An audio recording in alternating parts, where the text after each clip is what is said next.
Bismillahirrahmanirrahim. Dear viewers, Assalamu alaikum. I welcome you all to today's New Bangladesh. Here, as usual, we shall discuss new citizens, new technology, new education, new culture, new business, overall new Bangladesh. Today, in our studio, as our guest present, Mr. Nahid Aktar. Assalamu alaikum. Walaikum How are you? assalam. I'm good, thank you. How are you? Fine, thank you. Ms. Nahid Akhtar is a urban specialist and specialist on civic education. So, dear viewers, our today's topic is citizens and civic education. Ms. Nahid Akhtar, tell us about you in brief, please. Well, I will start with my education. I have done Bachelor of Business Administration from Asian University of Bangladesh, and I've also done Bachelor of Arts from Indian University College. After that, I did MBA in HR from Dhaka International University. Then I moved to the UK. I did another Master's in Development Studies, and my major was urbanization. After a few years, I moved to Russia, St. Petersburg, Russia. I did a Master's in Arts and Science, and I also did a 1.5 years course in Russian language, even though I am not very good at Russian language, but I understand it. And I teach in Russia. I moved to Russia in 2018, and ever since I moved there, I started teaching at a British international school. I'm the class teacher. I actually teach high school students. Now I'm in Bangladesh. I'm here for just to do some important stuff that I couldn't do for a long time. So now I am teaching at the Canadian International School. I'm teaching grade 12 psychology, sociology, and ELA, which is like English language and arts. Well, very nice. Okay, I also lived in Russia and Soviet Union for long 17 years. Wow. So I think our experience may coincide. Right. To some extent. Yeah. Well, at the very beginning, I'd like to ask you about the last incident, what happened in our country. That was a huge earthquake. The center of that earthquake was not far from our capital city, Dhaka city, only 25 kilometers away from Dhaka city. And earthquake was in Richter scale 5.7, I think. 5.7 Richter scale. So people were really panicked. Okay, until now, the people are really afraid of something, a big disaster or something like this. And people are telling that the next time it may be more intense and it may destroy the whole Dhaka city. Is it right? Well, it depends on the intensity and depends on the Richter scale. The city could survive when it was 5.7. I was scared too. Everybody was scared because the shape was very intense. And I personally haven't experienced this ever in my life. So people were actually panicked and in panic. And of course, there were lots of media information everywhere. There was news. So we were panicked by media, by news, and also like there was misinformation, disinformation regarding this. Like there is a huge rumor about earthquake that the city will be destroyed. So, as it wasn't destroyed yet, so if it's 5.7 or something like 6, I don't think the city will be destroyed completely. I think the city will be able to sustain, but still, it depends on the Richter scale. If it's obviously 7 or 9 point something, then no city will be able to survive. Even New York, even London, even Paris. Yes, okay. Yeah. Because the case of Japan is different because they experience it frequently, and they have this. They created the infrastructure that can sustain the intensity of the earthquake. So that's great, but actually Dhaka isn't ready to do so, because if we want to build a city like Japan, a country like Japan, then of course we will have to construct the city, which is impossible. Can we literally break all the buildings and reconstruct? It's not possible. But what we can do, we can take some measures. We can create massive awareness. And what we can do, we can also, negotiate with the coming projects so that they can follow the model of Japan. That would be great, I think.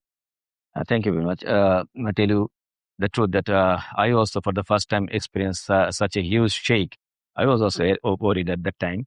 But you see that as they are making propaganda that the structure of our buildings, I mean the Dhaka buildings are very weak, especially the buildings of the old Dhaka, they are very weak. But not a single building collapsed.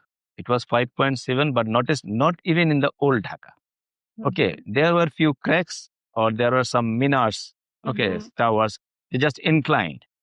Right. Inclined. So the thing in reality is not like that, how they are making the publicity. Am I right? Yeah, that's true. Yeah, that's absolutely true. I have also noticed that the city is still the way it was before. Yeah, there was some casualty. It happens whenever there is a natural disaster, and the city could actually sustain well. But still, we have to be aware of coming disasters for sure. Well, sure, we have to. Okay, what kind of awareness should it build? Well, we need to constantly notify the people, the population. They should be. We should be able to tell them where and how they can evacuate, where they can go, and how they can take measures to be able to face the earthquake. And panic is the main issue because we are panicking a lot. So when we panic, what happened? Like, I had the same issue. I got hurt in my toes. Why? Because I was so shocked that I started running. I ran to my daughter's room, and I don't know when I hurt myself. So this is what happens when you are panicking. So we have to make them aware that so that they don't panic, because panicking is not going to give us anything. We need to educate our citizens, educate our people to be able to understand the consequences of the earthquake and the measures they can take. And we need to educate them what to do when there is an earthquake, because so far I have heard from newspapers and from media that there might be intense earthquake in future. So we have to actually make them aware constantly. The TV or newspaper should give them information about it. And if you talk about the state itself, what they can do, like the infrastructural things, that we cannot do anything about restructuring the city. It's impossible. So whatever we have, we should be able to, we should be ready to face the consequences, and we should be ready to aware them to be able to face the consequences. That's it. Well, now I should mention the event of the not last night, Thursday night. There was a fire in Kora Islam. Okay. Just near the Banani and Gulshan, the posh areas. Okay. And the slum burned near about 5 hours. So the people, the firefighters, I mean the government officials and the government employees, they couldn't control it, taking 5 hours. So what should I say? That people are responsible, or those who are responsible to fight with fires, they are responsible? Well, it's a combined responsibility, I would say, because in our country, we as citizens don't want to take responsibility. We don't know our civic responsibility. I don't know what caused the fire. I'm not sure yet because I haven't seen anything so far. So, but then when there is fire, a literal fire, then it's the responsibility to the country, to the obviously the authority, to be able to take care of it, take care of the whole situation. the major problem is about our infrastructure. Our roads are narrow, so firefighters cannot enter there. But they could use helicopters aeroplanes, but they didn't do it. Maybe it is because of the area is the area of the poor. Well, there are rumors everywhere about this fire, because I talked to my students about this fire. What do you think about this fire? What caused this fire?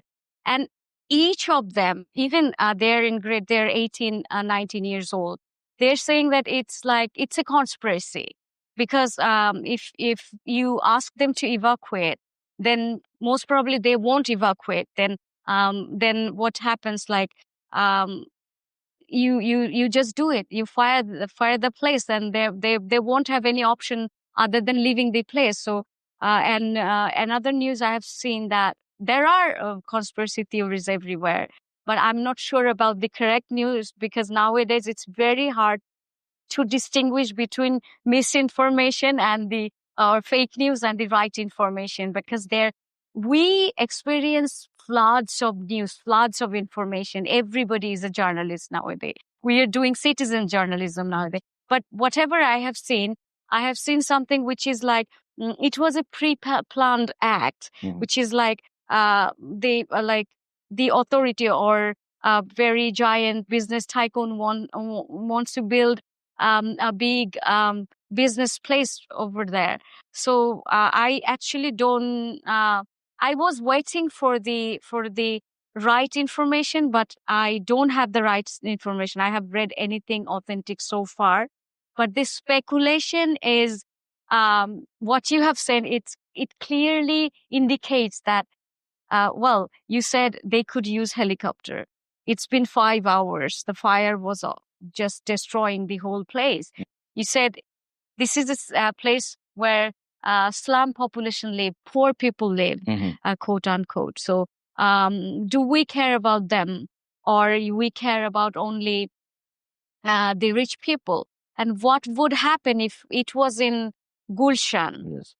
Would we use helicopter or measures to blow out the fire? I don't know, but the thing is, it doesn't seem normal. It doesn't seem very straightforward, because when we don't use, we cannot fix it within 5 hours. When there is no helicopter, there is no special measures, then there is a doubt. I might doubt, but I'm not sure. I cannot literally say, yes, it happened. I can't just say, yes, I doubt it. I don't know what happened, but whatever happened was very, very sad. I have watched some videos today. Even they couldn't eat. A lot of them don't know where to go. A lot of them don't know what to eat, and they lost their belonging completely. Even their pet animals were burnt and were looking for their owners. So it was a huge disaster. And it's very sad. It's just a very tragic incident, and the city couldn't do much about it. Well, no, aftermath of this fire, after that fire, I know, because my housemaid is from there. In the very early morning, she comes and cook our food. She couldn't come on the next day, and today she came and she told that her house was not burned; it was not under fire. But when she entered the house after one day, she found the lock broken, and some people like thieves entered into and stole many things. So again, law and order situation. You see that the government should ensure the law and order situation just after that, because where the civic education couldn't do anything. No. Okay, yes. So what is your opinion about this? And that's a very good question, because you questioned something very nice previously. This one is also very, it made me think when you were saying, so it's like, your maid, like housekeeper, she could survive. Like, yeah, she could the survive. house wasn't burnt. Her family survived. No. still couldn't survive the theft. Can you literally believe it? Like, the fire couldn't harm her, but people harmed them. Yes. Where the problem lies. The problem isn't like law and order situation. We have everything written down in paper, but when it comes to implementation, as a country, we do not implement. Now the same question we can ask again: is it because they're poor? Is it because we don't care about them? We are dehumanizing them, or we consider them as human resources? As you know, I have studied human resource management also. I've done post-humanist studies. Everything is about like human dignity, like to use humans, your population, as resources. But could you do it? Why couldn't we do it? How did we fail so much?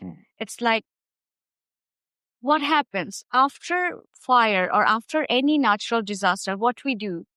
The country increases the safety measures. So where is the safety measures? There is no safety measures for them because they don't mean anything. They're not the resources. Why the city is thinking, why we general people think that they're not resources? That's it. But when they go to your place and work, don't you think they add lots of values to your life? Obviously. Can you, like, perhaps two people are working, suppose the husband and wife both work, kids go to school, they are the only people who take care of your family. They add lots of financial value. Without them working at your home, your life will be very difficult. So when we see this, then again, we don't value them. Their work doesn't have it. Like, this state is dehumanizing low-income people a lot. This could be the result of that, the process of dehumanizing. Again, telling that your life is nothing and your belonging is nothing. We don't care about them. So that's all I can say. In urban planning in the developed countries, they are making areas for the poor people as well, not only for the posh people, and the poor people only. You see, the coral, it is basically a lake. Okay, there shouldn't be any houses there, but it was naturally made because the poor people, those who are serving the rich people in Gulshan, Bonani or nearby, they need to live somewhere nearby. So that coral slum was thus made. Right. But in our urban plan, there is no such plan to make such areas for the poor people. What is your opinion about this? Well, this country, any country, is about the whole population, not about high income group. Because who produced low income group? Obviously, it's the failure of the country. Failure of the country, yes. So, obviously. As you said, that a city should have place for everyone. Yes. There's supposed to be a hygienic place for everyone. I worked on slum. I worked on sanitation in slum. And when it was in 2013 when I was studying in the UK. So according to my research, it was worse, but it is still worse. A lot of people are using one toilet. Suppose 15, 20 people are using one toilet. Sanitation situation is horrible. And if you see, the living standard is terrible. And also solid waste management. You see, there are pile of garbage everywhere around this place. They are the breeding space of mosquitoes and infectious diseases. So if you see, like, as I said, the city or the country or our government is dehumanizing them. We don't care about their lives and their values and their dignity. So the city should build a proper space for them. Well, if we thoroughly look at this country, then what we see that there is no park for there are not enough parks for kids even, and we don't have footpaths. Our citizens don't know from where and how to cross the road. Even you see the drivers. don't know zebra crossing, the necessity of zebra crossing, why we have zebra crossing. And both of us lived in Russia. Russia's infrastructure amazed me. When I moved to Russia from the UK, I was like amazed. It's so beautiful. Like I live in You want to say that Moscow is better than London?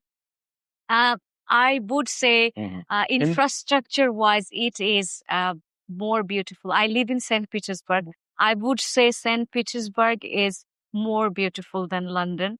It's unbelievably structured. Roads are big, and there is beautiful traffic system. If you see the underground, St. Petersburg underground is very low, but there is no congestion. If you see, I never faced any issue in 8 years. But when I was in London, there was like even up to 8 minutes interval I faced, and frequently we had to change the vehicle train tube. So that's how it is. So you see, like everybody, like even the doors, Russian doors are so beautiful. Even the windows are so beautiful. The structure made the city so livable. So if you ask me, like, where did you find peace in this world? So when I moved to Russia, I truly found peace. It was so peaceful for me. So when I came to this country last year, then there is noise everywhere. Nobody is there to control. We have law, traffic law. The government says that we shouldn't beep horns. We shouldn't honk. There will be 500 taka fine if you honk. But still everybody is honking. Nobody cares for you. Nobody cares for your health. And then again, I talked about this park.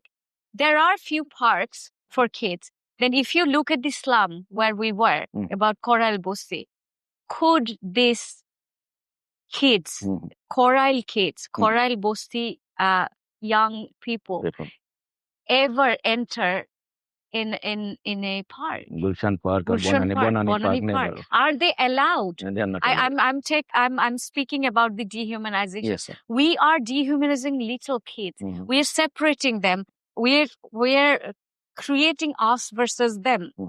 Their lives do not have any value. We devalued them, and our life has values. So we at least get proper food. Even if we have food contamination, and food adulteration is a huge problem in our country. But still, if you see, we have ways to choose, but they don't have. So you see, this city should structure in such a way so that they have a sane place, a proper place to live their life. At least they're supposed to be buildings with toilets, facilities, with not narrow roads, good road, with a clean space for them. Proper drinking sanitation. Water. They do not have drinking water, enough drinking water. They don't get water 24/7. They get water, I think, few times a day, twice a day.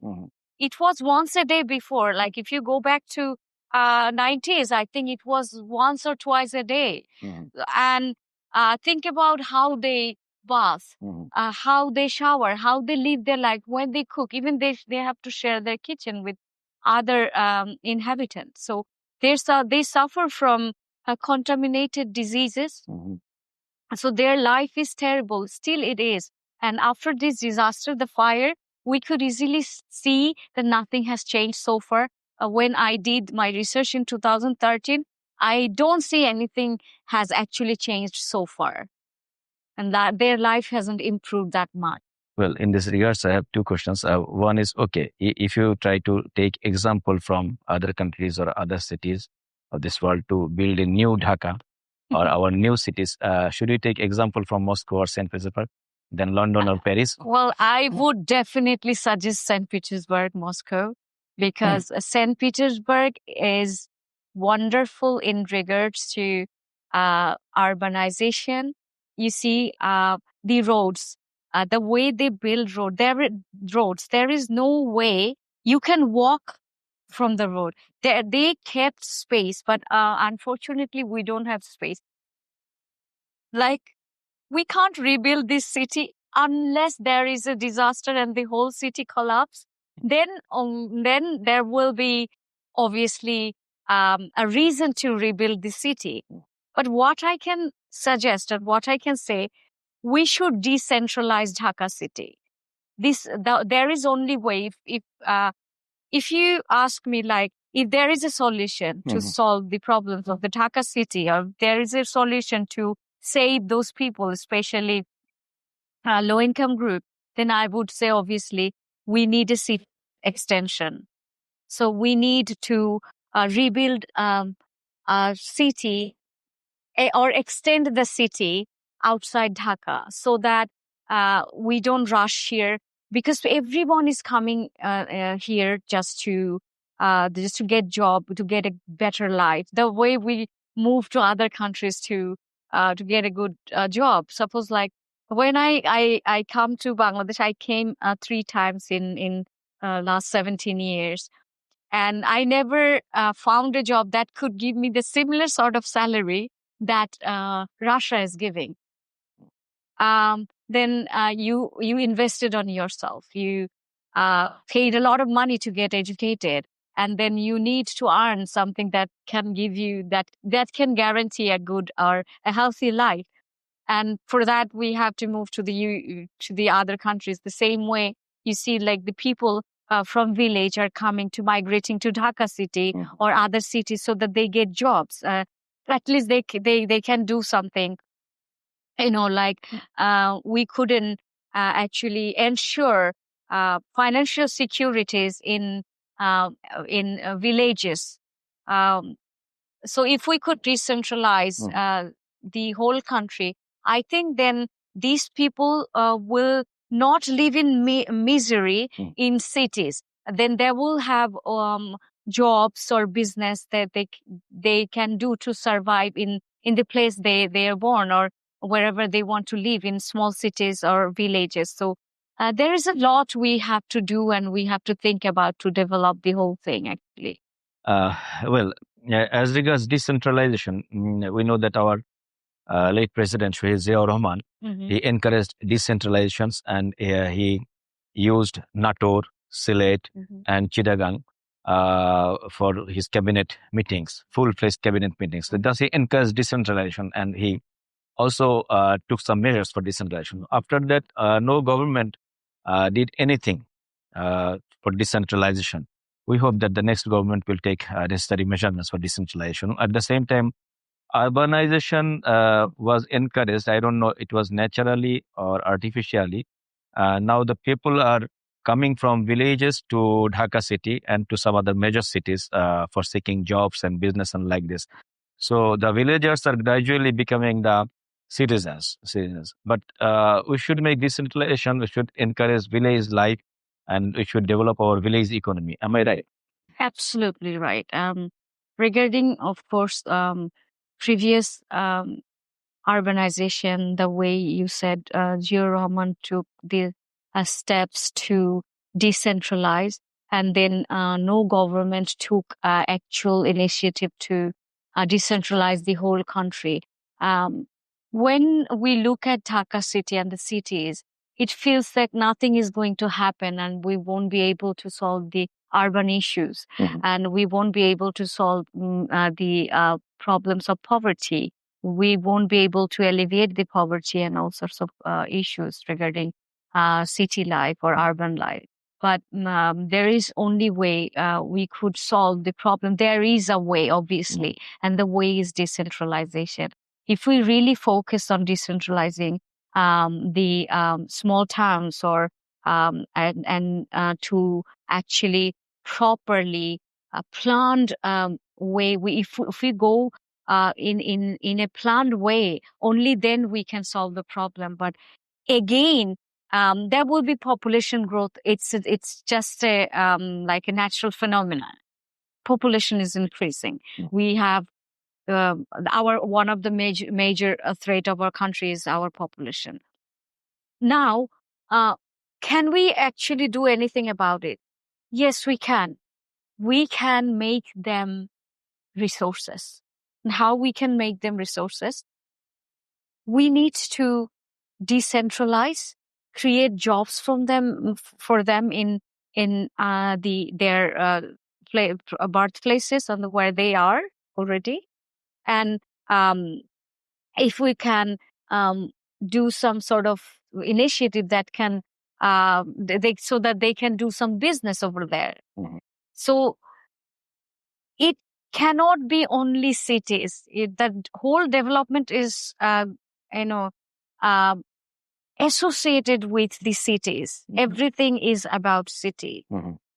But is it solving the problem? No, it's causing problems more.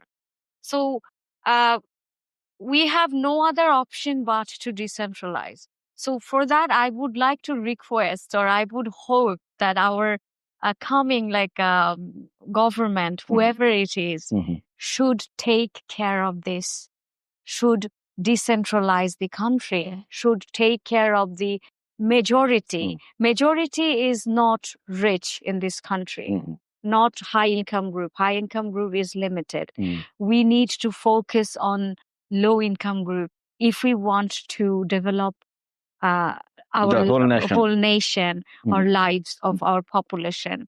Otherwise, it's going to be a disaster if it runs this way.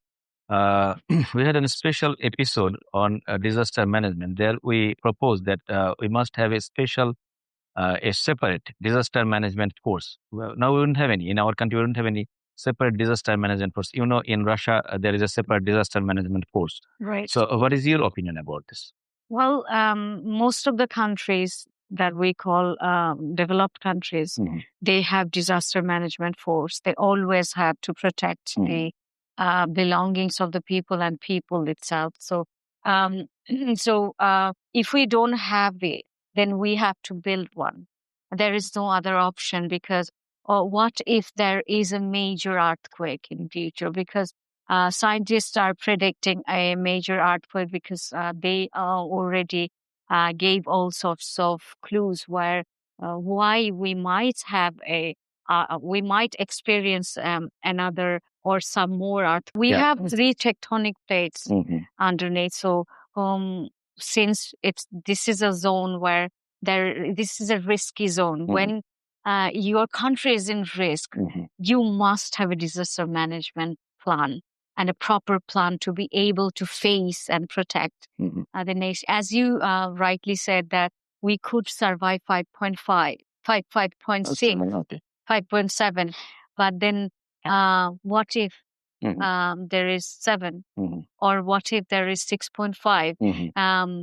We cannot neglect the issue that we might be in huge trouble, and the city should be able to face that and solve that issue. So there's supposed to be a proper disaster management project for us. Well, since you are a specialist on civic education, please tell us in brief about civic education in Bangladesh.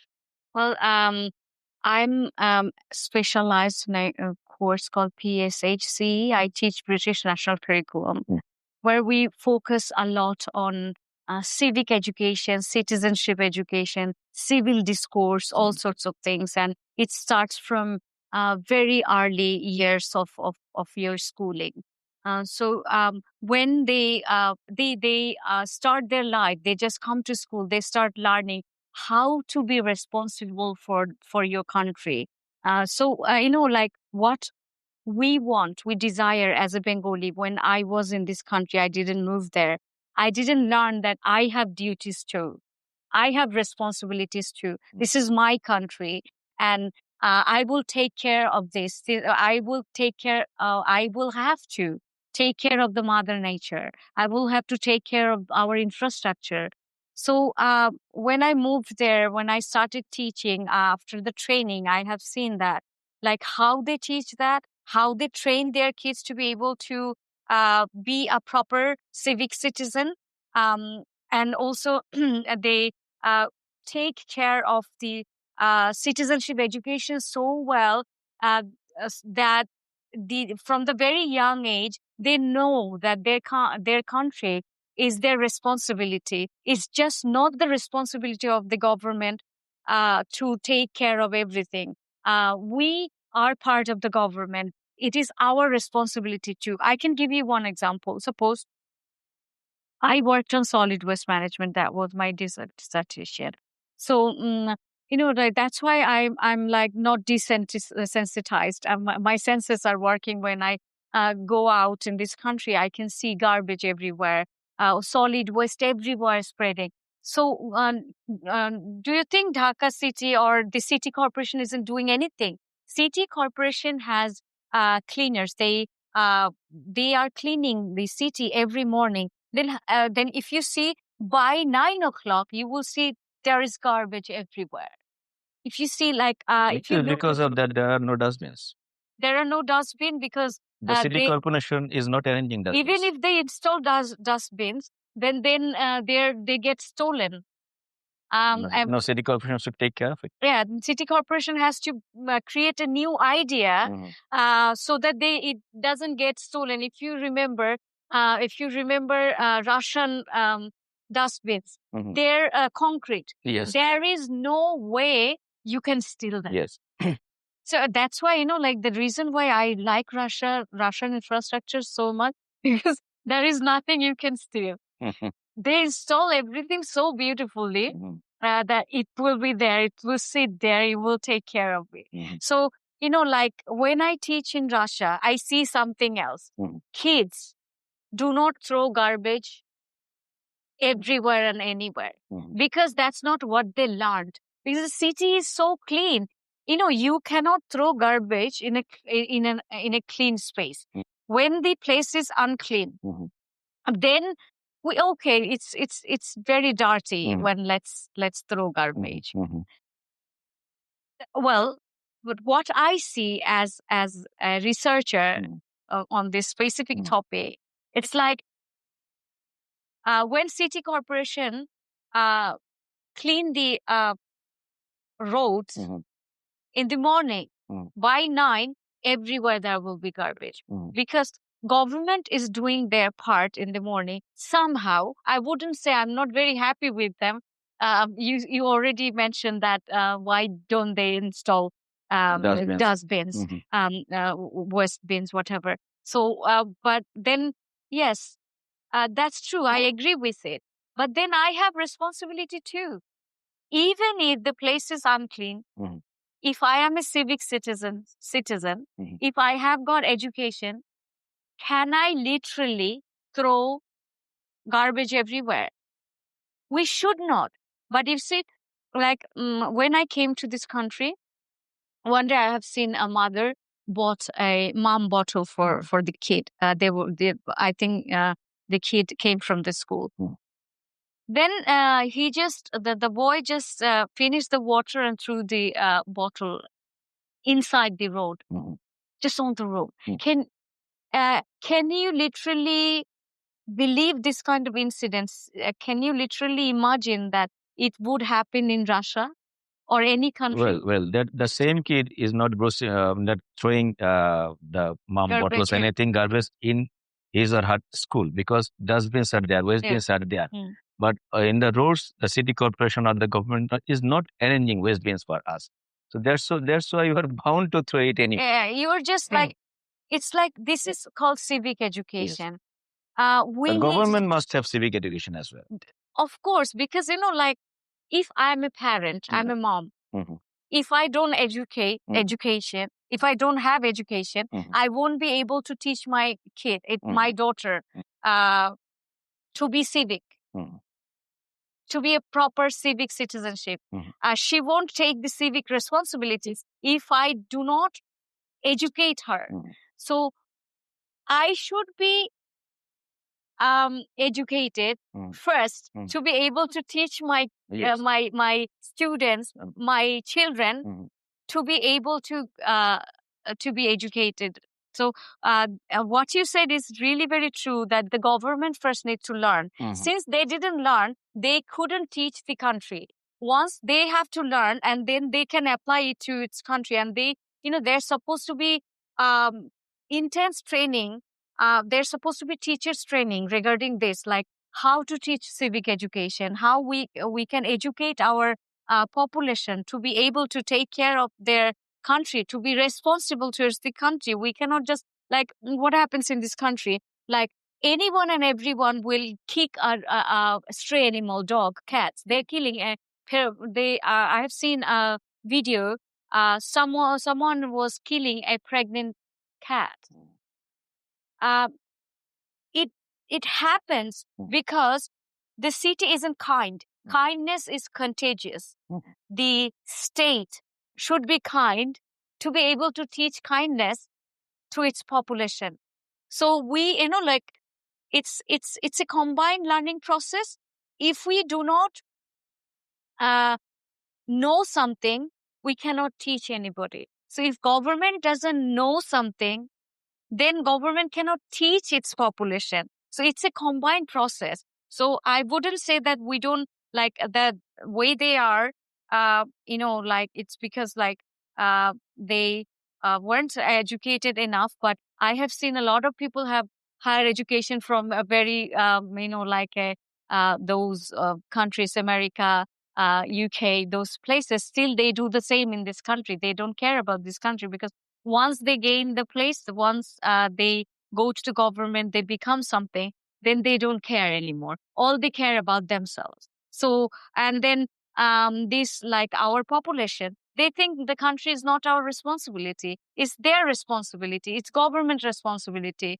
You see, the public property is government property. It's not my property. When we burn buses, metro rail, everything we burn, we don't consider them to be our own property, but they're our property. What we do, what we know that this government property, I'm dissatisfied with the government, and government did something bad to my party or to me, then I will have to I have to like, show my anger or grudge somehow to the public property. I will burn down the whatever I want to. So we have responsibility too, and it comes from education.